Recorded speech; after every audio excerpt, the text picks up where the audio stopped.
I love the fact, and I just want to point out, Mr. Axelrod, that you're right in noting that Russia, China, Iran, and North Korea, their geopolitical alignment and looking at them from an adversarial perspective and not just a competitive perspective is certainly really where we need to be at right now. We know that the evolution of warfare is past and long since the days of just kinetics and really onto the economic resource supply chain and cyber-based warfare that we're all facing today. And we must be prepared for what that is to ensure that we're not transferring key data and that we're not allowing our innovations here at home to be utilized against us, as we've seen time and time again. I think we can all agree on the fact that one of the biggest human rights atrocities that we've seen in a very long time is what's been happening to the people who are the Uyghur.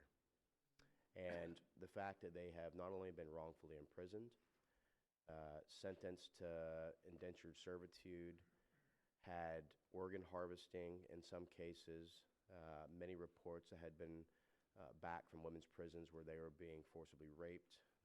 These were all the horrendous incidents that's come to light, and we certainly want to do everything we can to make sure that these human rights violations don't occur. And knowing this, I wanted to kind of just touch on BIS's removal of IFS. As you know, IFS, the Institute of Foreign Science, collects Uyghur DNA to conduct biometric surveillance to imprison Uyghurs in camps. And so my question, I'll start with you, Ms. Kendler. Can you tell me why BIS removed IFS from the entity list on November 17th, 2023? Congressman, thank you for this question. I share your concern about the tragedy facing the Uyghur people. Human rights is a shared priority, certainly. I would add that the crisis facing our country from fentanyl is also a shared priority. Mm-hmm. The work that we have done to address fentanyl precursors with China will save lives. And it is because of that work, due to our,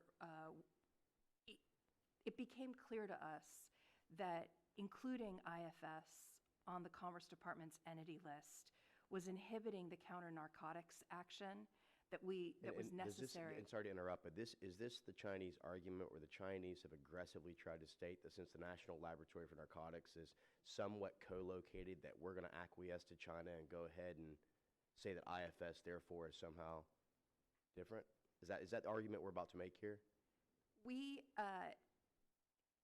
evaluated this issue, and we agreed to explore the potential of removing IFS from the entity list if China took major tangible action to address the flow of precursor chemicals to save American lives. Even though we know that China right now is actually the leader in printing fentanyl in the Darien Gap and actually utilizing that to come into America to actually poison Americans, we're still going to go ahead and acquiesce to what China wants as opposed to what our own research has dictated?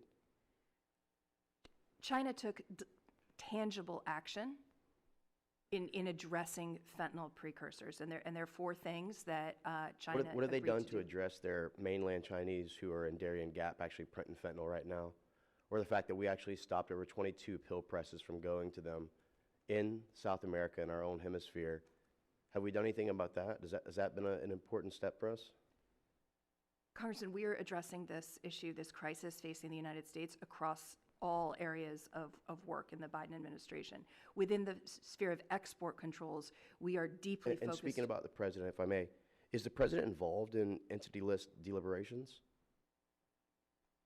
The four agencies that participate in these deliberations. Because my understanding is that the ECRA and the EAR is the president cannot be involved in entity listings to remove politics and maintain a neutrality of the tool, correct? Congressman, a unanimous vote of the End User Review Committee is required to remove entities from the entity list. Which means that a president who could potentially be corrupted and or compromised by the Chinese could actually help to influence the outcome of how BIS actually lists or delists companies? Congressman, the department made the decision to remove IFS from the entity list, and I support that for national security reasons. And did IS reasons. submit a request? And this is a simple yes or no. As the chair at ERC, and did BIS refer that request to other members per the regulations? Congressman, I can't speak to that kind of specific information about a company, but I can assure you that no decision to remove a company from the end user review, the entity list, would be made without unanimous agreement of the Departments of Defense, Energy, State, and Commerce. Well, thank you so much for your testimony today. With that, I'll yield back. Thank you, Mr. Mills.